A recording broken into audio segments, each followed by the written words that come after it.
지금도 그렇지만 고대 사회에 가장 견디기 힘든 그런 재앙이 있습니다. 그리고 유독 하나님께서는 이제 이스라엘 백성들이 하나님을 떠나갔을 때 세 가지 재앙을 주시겠다고 누누이 말씀을 하십니다. 그 재앙 중에 하나가 전쟁이고, 또 하나는 전염병입니다. 또 하나는 뭐냐면 이제 가뭄에 의한 흉년. 우리가 상식적으로 생각해도 이게 현대도 그런데 고대 사회에 이로 말할 수 없는 그런 백성들에게 고통을 가져다 줬을 겁니다. 특히 전쟁은 이것이 세트로 한꺼번에 오도록 합니다. 전쟁이 일어나니까 이게 위생 상태가 나빠지고요. 그래서 전염병이 창궐하고, 전쟁통에 농사를 지을 수 없으니까 또 그들은 유목민인데 가축은 또 얼마나 많이 저기를 빼앗겼겠어요. 가축을 칠 수가 없습니다. 그러니까 이제 가축 수도 줄어들고, 뭐 그러다 보면은 흉년도 오고, 뭐 이게 이제 다 맞아 떨어지는 거예요. 근데 전쟁이나 아니면은 전염병이나 흉년이나 이걸 별개로 떨어뜨려놔도 견디기가 매우 어렵습니다. 여러분, 현재도 이런 재앙이 얼마나 어렵습니까? 우리는 최근까지 한 3년여 동안 코로나 그 팬데믹 상황에서 해외를 제대로 나갈 수가 있나요? 집회를 제대로 가질 수가 있나요? 예배를 제대로 드릴 수가 있나요? 아마 교회가 탄생하고 처음 아니었을까요? 공무원들이 와서 사람들이 제대로 떨어져 있는지, 출석 인원을 19명 이내로 하라고 했으니까 19명이 있는지, 이걸 다 체크해 갔거든요. 이러니 예배가 제대로 될 수가 없죠. 그래서 고아를 당하기도 하고, 우리 믿음의 선배들은 예배 드리는 것을 생명과 같이 여겼는데 참 이거 견디기가 어려웠던 그런 시절이었습니다.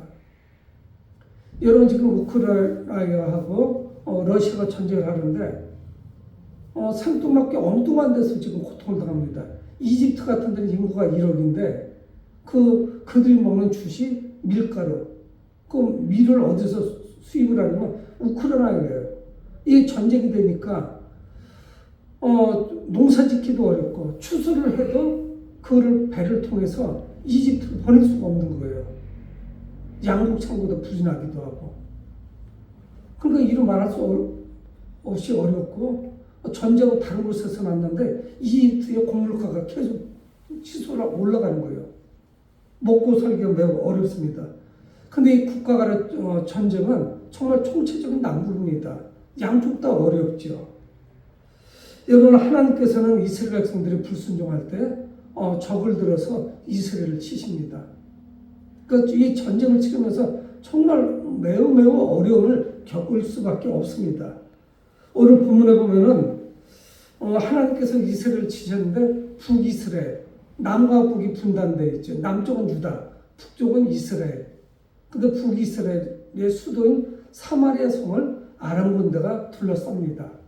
여러분, 이거는 고사시키는 거예요. 그냥 그러면 끝나요. 근데 크게 힘들게 할 거 없어요. 항복하지 않으면 성을 둘러싸가지고 그 안으로 들어가는 모든 물자를 차단하면 돼요. 성 안에는 물도 부족합니다. 양식도 부족해요. 그러니까 이런 어떤 유통이 막혀버리면은 이건 옴싹달싹 없이 굶주리던가, 아니면 이제 그게 지나치면은 항복할 수밖에 없습니다. 적은 뭐 여지없이 유린하죠. 그러니까 고대 전쟁을 이루 말할 수 없습니다. 그래서 그 성에 고립된 사람들이 그 굶주림을 이루 말할 수가 없어요. 그래서 오늘 본문 바로 직전에 6장 25절에 보면은 나귀머리 하나에 은 80세겔. 여러분, 나귀머리는 유대인들은 먹지 않아요. 부정한 동물이라고 해서 나귀머리를 먹지 않아요. 그리고 우리가 상상해 보시자고요. 그 나귀머리가 먹을 게 뭐가 있겠어요? 소나 돼지머리도 아니고. 그리고 6장 25절에는 비둘기똥 4분의 1 값, 한 움큼 되는지 몰라요. 이것이 은 5세겔이래요. 근데 아마 이게 비둘기똥은 아니고, 비둘기똥과 같은 어떤 콩과가 아니면 공유 같아요. 비둘기똥을 누가 먹겠어요? 그렇잖아요? 뭐 가축이똥이나 그 비둘기똥을 먹을 수 있는 것이 아니죠. 아마 그렇게 생긴 곡식인 것 같습니다. 그러니까 나귀 머리 하나가 장정이 1년간 품삯을 받아야 나귀 머리 하나를 사는 거예요. 그리고 비둘기똥 같이 생긴 그 곡식은 한갑 어느 정도 되는지 정확히 모르지만 한 움큼이나 될지 모르죠. 아니면 넉넉하게 잡아도 한 대박이나 될지 모르는데 그게 한 달치 품삯이에요. 이거 견딜 수가 없는 거예요.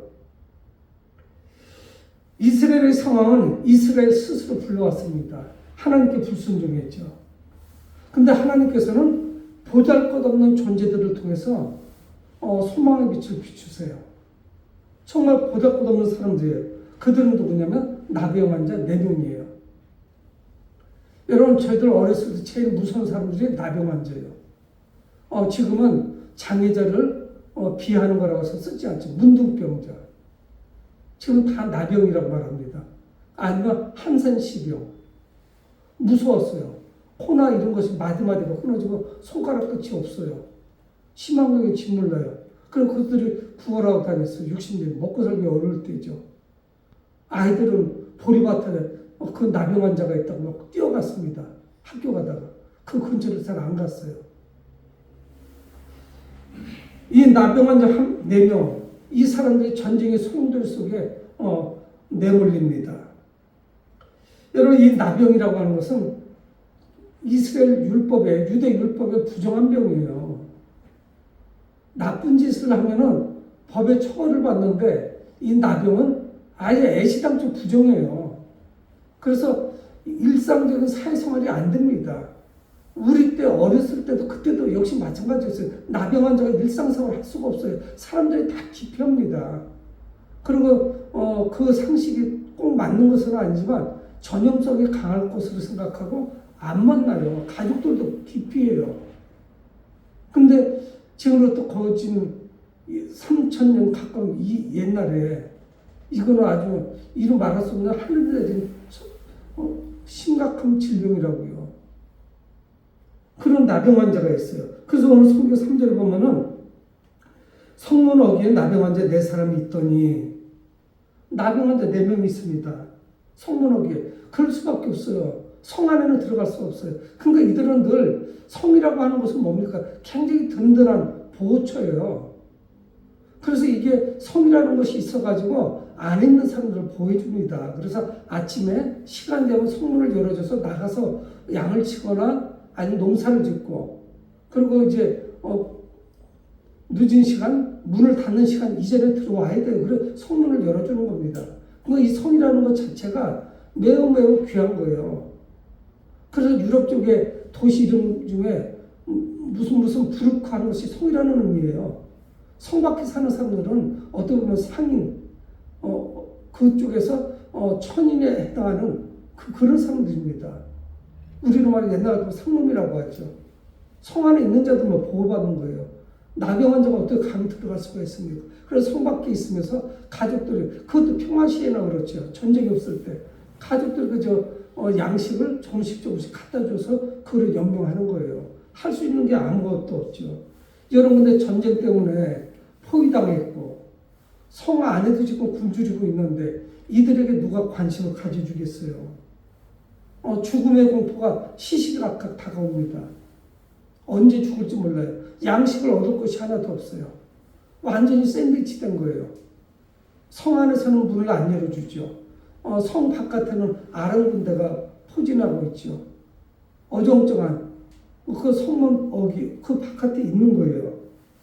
그래서 그들이 그렇게 말합니다. 3절 하반절에 우리가 어찌하여 여기 앉아서 죽기를 기다리랴.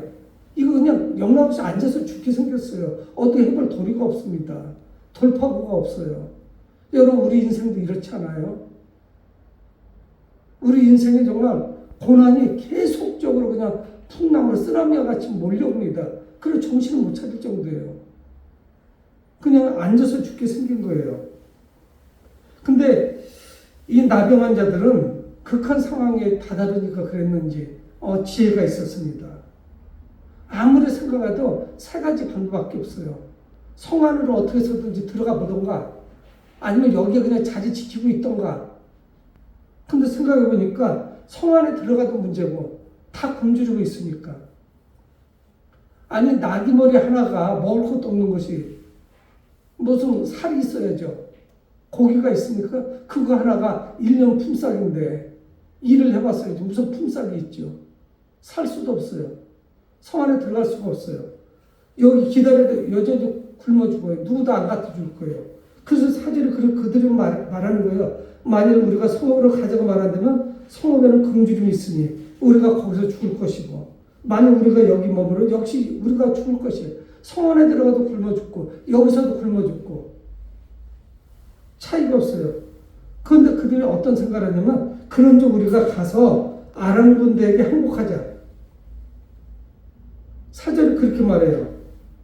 여러분, 근데 그들이 생각은 뭐냐면, 그들이 우리를 살려두면 살 것이요 우리를 죽이면 죽을 것이라.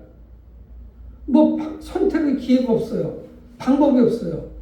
어차피 여기 머물러나 성 안에 들어가도 굶주려 죽을 거니까 아람 군대 한번 가가지고 우리 항복 한번 해볼까? 그래서 만약 그들이 우리를 죽이면 죽는 거고, 우리를 살려주면 그래도 굶주림을 면할 수 있지 않겠나? 뭐 아무리 생각해봐도 적에게 가는 거 외에는 방법이 없는 거예요. 이거 굶어 죽는 겁니다. 그래서 항복하기로 결정해요. 살려주면 살 것이고 죽이면 죽자. 그래도 그것이 모험은 하는 것이지만 그게 좀 소망이 있는 것이 아닌가. 그러니까 적에게 항복하는 것이 유일한 길이라고 생각을 했습니다. 이제 항복해서 아람 왕의 자비를 구해야 되죠. 그들의 생명은 이제 아람 군대에 맡겨야 돼요. 죽이면 죽는 겁니다. 여러분, 이 아람 군대와 사마리아 성 사이에 낀 나병 환자들, 과연 할 수 있는 것이 뭐가 있어요? 욥이 고백하듯이 앞으로 가도 주님이 계시지 않고 뒤로 가도 주님이 계시지 않고 좌편을 바라봐도 왼편을 바라봐도 오른편을 바라봐도 하나님은 침묵하고 계신 거예요. 하나님은 계시지 않은 것 같은 그런 느낌을 받을 때가 있어요. 어떻게 해야 될지 몰라요. 내가 어떻게 액션을 취해야 되지? 내가 어떻게 행동을 해야 되지? 오히려 이틀은 나병 환자들은 결단합니다. 그래서 우리가 굶주림을 피할 수 있는 길은 저쪽으로 넘어가는 것이다. 여러분, 그런데 중요한 사실은 뭐냐면, 하나님은 사용하지 못할 사람이 없어요. 하나님이 쓰시지 못할 정도로 망가진 사람은 없어요. 모든 죄인을 구원하신 분이에요. 살인범도 구원하셨어요. 그들 위해서 돌아가셨습니다. 또한 하나님은 극복하지 못할 상황이 없어요. 우리는 극복하지 못할 사람들도 많고 그런 대상도 많고 극복하지 못할 환경이 많이 있는데 그 환경을 바라보고 우리는 좌절합니다. 낙심해요. 안 되겠구만. 내 생애는 글렀어. 요즘 젊은이들 그렇게 한다잖아요. 내 생애는 틀렸어. 그렇게 마음을 먹으면 어떤 희망이 있겠어요? 뭘 부딪혀 보겠어요? 그래서 흑수저라고 푸념합니다. 실제가 또 어렵기는 어려워요. 요즘 부모님이 어려우면 그 부의 대물림이 그대로 상속돼요. 부모가 어려우면 그 가난이 대물림될 가능성이 커져버렸어요. 정말 많이 어렵잖아요. 근데 여러분, 전혀 예상하지 못한 결과가 나옵니다. 그들이 죽으면 죽으리라는 믿음으로 그 아람 군대 진영으로 간 거예요. 죽을 가능성이 아주 농후해요, 이게. 나병 환자에다가 이스라엘 백성인데 뭘 살려줄 필요가 있겠어. 거리적거리죠. 여러분, 이게 승산이 반반도 안 돼요. 제가 볼 때는. 전쟁통에 그들이 무슨 나병 환자를 거두어 주겠습니까? 자기들끼리도 불편한데. 언제 죽을지 모르고 팽팽한 그 긴장감이 도는데 나병 환자가 무슨 도움이 되겠어요? 살려줄 이유가 없죠. 아마 항복하는 순간에 그저 죽지 않겠어요? 그래도 아람 군대는 먹을 것이 있을 거니까 가는 거예요. 모험을 하는 것입니다. 그래서 5절에 보면은 해질 무렵에 아람 진영에 도착했어요. 5절 아람 진영을 가리하여 해질 무렵에 일어나 아람 진영 끝에 이르러서 본즉 그곳에 한 사람도 없어. 근데 놀라운 일이 벌어졌어요. 항복하고 왔는데 사람들이 안 보이는 거예요. 그 가까운 쪽부터 해가지고 들어가는데 사람이 안 보여요. 무슨 작전의 일을 하는 건지 훈련을 받고 있는 건지. 그래서 진영 끝까지 갔습니다.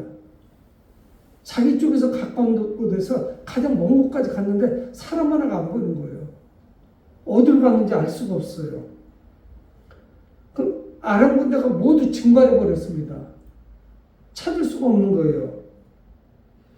이거는 뭐냐? 하나님께서 기입하셔서 하나님께서 기적을 행하셔가지고 그 아람 군대를 모두 몰아내셨어요.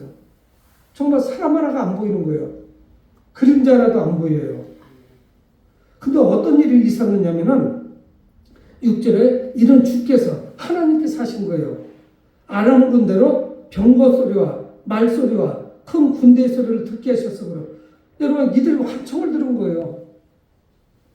어디서 말소리를 듣고 군대 소리를 듣고 나팔 소리를 듣고 막 수많은 군대가 자기들을 향해서 자기들을 향해서 그 적진에서 밀고 들어오는 이런 소리를 들은 거예요. 여러분 근데 이 소리는 다른 사람들 귀에는 하나도 안 들렸어요. 아람 군대에게만 들리는 소리예요. 아주 불가사의한 일이 벌어졌습니다. 그래서 아람 쪽에서 그렇게 생각한 거예요. 6절 중간에는 아람 사람이 서로 말하기를 이스라엘 왕이 우리를 치유하여 햇사람의 왕들과 애굽 왕들에게 값을 주고 그들을 우리에게 오게 하였다. 그러니까 이제 뭡니까? 용병을 산 거죠. 돈을 주고서 해쪽수 이거 아주 강력한 군대였었어요. 우리는 사회 시간에 예전에 히타이트족이라고 배웠거든요. 티르키예 지역을 정복을 했고 그래서 애굽 쪽으로 내려왔는데 세력이 어마무시하게 컸습니다. 우리 성경은 해족속이란 말이에요. 다윗 때에 그 바세바의 남편인 우리야 그 사람이 죽었죠. 그 다윗 왕 때문에. 그 우리야도 햇사람이에요. 히타이트족이라고요. 근데 그들이 조금밖에 안 남았지만은 그래도 막강해요. 군사력이 있습니다. 애굽은 말할 것도 없죠. 이집트가 강력한 국가 아니에요? 그들 자기들끼리 생각한 거예요. 말발굽 소리가 들리죠. 말소리가 들리죠. 저기 몰려오는 소리가 들리죠. 이거 감당할 수가 없는 거예요. 이거 꼼짝없이 죽게 생겼다. 이렇게 생각한 거예요. 그러면서 그들이, 이스라엘 왕이 돈을 써가지고 해쪽 속의 군대들과 애국 군대들을 사왔는가 봐. 용병을 사왔는가 봐. 큰일 났다, 야. 이거는 방법에서 36개 주력남이에요. 튀어야 돼요. 살아야 돼요. 그래서 그 군대들 연합군을 두려워해서 도망가 버렸습니다. 여러분들 그런데 신기하잖아요. 다른 이들에게는 들리지 않는데 그들에게는 환청이 들렸어요.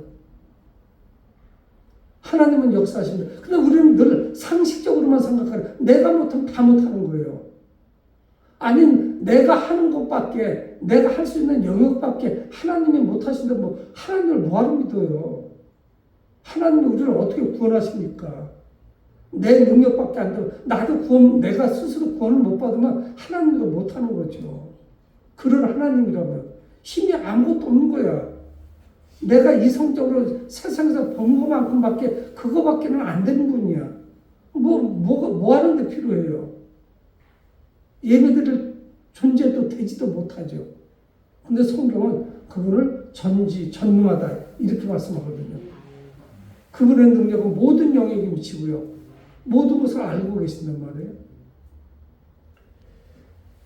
이게 보통 문제가 아니었습니다. 그래서 아람 군대를 다 퇴각하게 했어요. 혼비 백산 사라져 버렸습니다.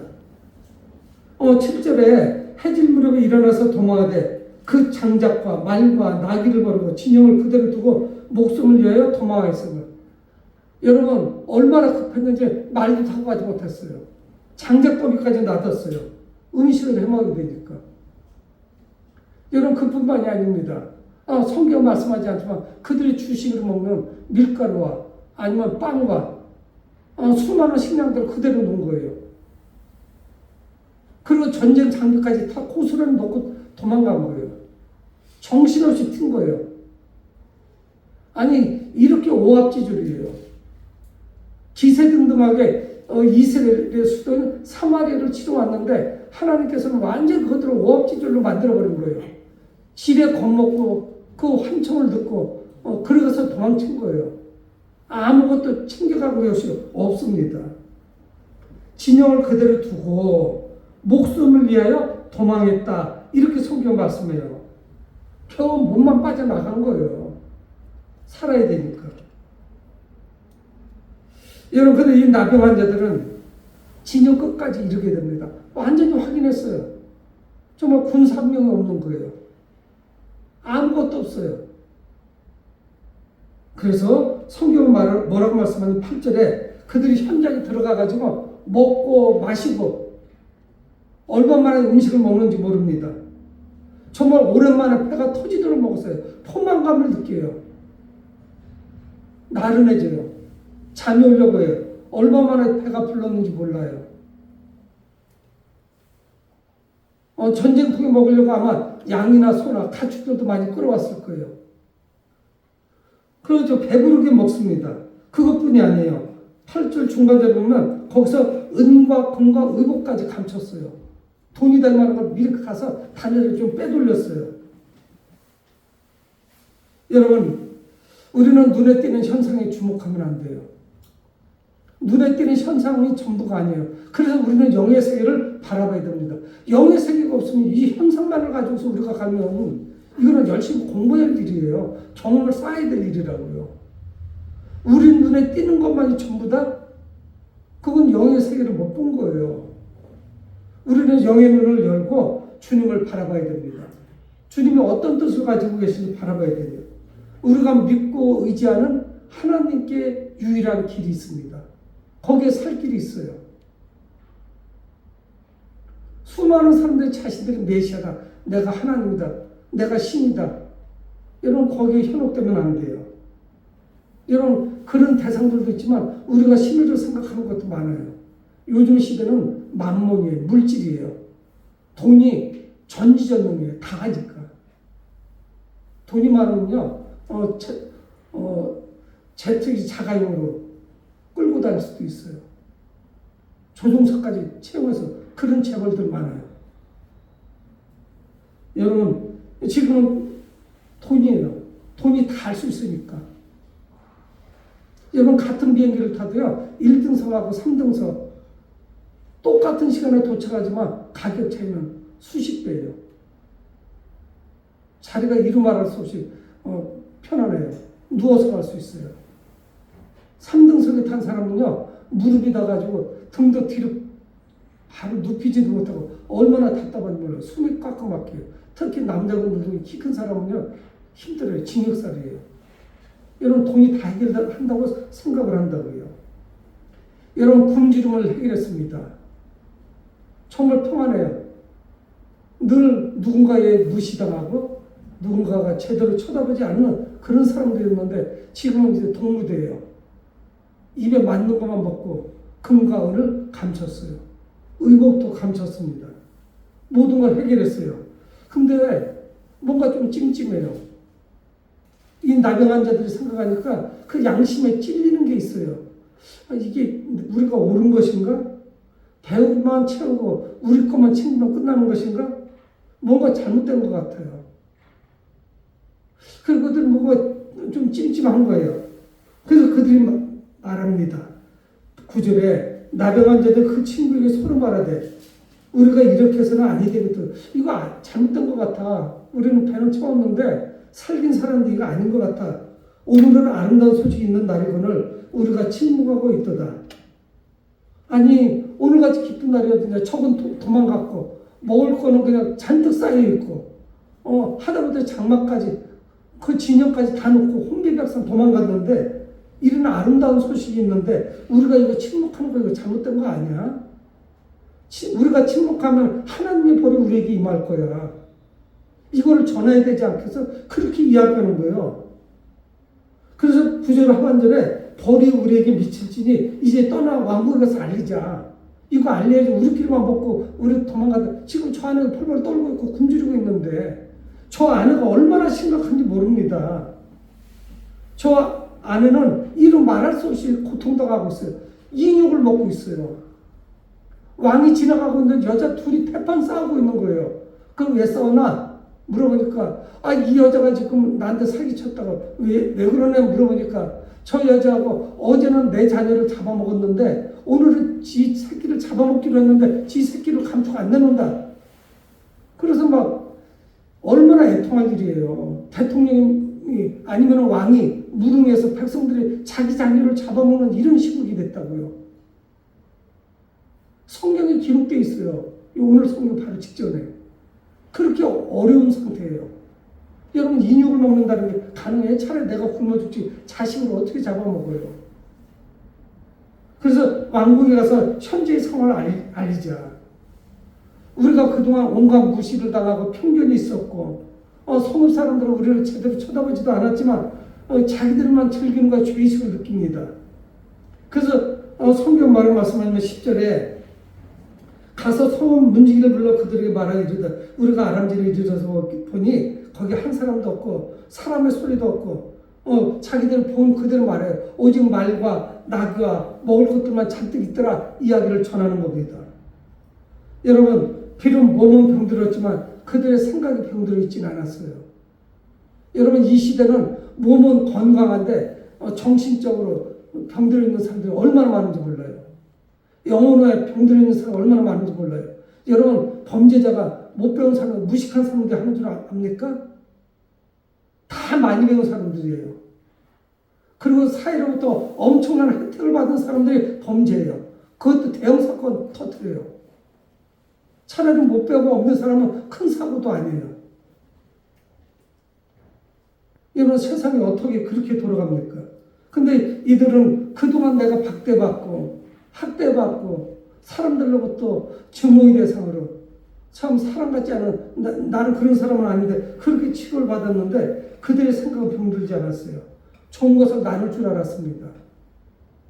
내가 좋은 것만 가지는 것이 독식하는 것이라 다른 사람들과 나눠야겠다. 여러분 이 아름다운 마음은 성읍에 굶주리는 사람들을 살립니다. 여러분 우리가 영혼을 사랑하는 마음이 있을 때 그들에게 교회 나오세요. 복음을 전할 수 있어요. 예수가 그렇게 좋다면 왜 못 전해요? 예수 안에 천국이 있다면서 왜 그걸 못 전해요? 안 믿으면 지옥 간다며 이게 지금 시급하지 않아요? 굶어 죽는 것보다 더 심각한 문제죠. 그 심각성을 내가 못 느끼니까 그러는 거예요. 자기도 굶었는데 내가 믿기 전에 나도 소망이 없는 사람이었는데 내가 지금 그 소망을 누리면서 소망이 없는 사람들에게 그걸 못 전하는 거예요. 내가 그 사람들한테 그 아쉬운 소리 뭐 할 거 있어? 예수 믿으라고 하면 별로 싫어할 건데 우리 안에 그런 게 있단 말이에요. 내가 정말 이 복음이 그렇게 좋은 것이고 기쁜 소식이라면 전달하지 못할 이유가 뭐가 있겠어요? 내 안에 확신이 없으니까 그렇죠. 뭐 천국이 있다고는 하는데 내가 안 죽어서 아직 기쁨도 없고 별로 그냥 믿어지지도 않으니까 못 전하는 것뿐 아니겠어요? 여러분 우리가 영혼을 사랑해야 됩니다. 이 4명의 나병 환자들은 아람 군대가 도망친 사실을 알았어요. 제일 먼저 알았습니다. 처음에는 서둘러서 배만 찍었어요. 근데 배가 부르고 나자 굶주리고 있는 우리 뒤쪽에 있는 우리 동족들 우리 백성들 그들 생각이 난 거예요. 그래서 좋은 소식을 가지고 문지기에게 알리는 거예요. 여러분 우리 그리스도인들은 이 4명의 나병 환자와 같이 세상 안에서 기쁜 소식을 전해야 돼요. 우리나라에 5천만 대한민국 국민들 가운데 80% 적어도 80% 이상이 불신자예요. 예수 안 믿는 사람들 아니 더 많아요.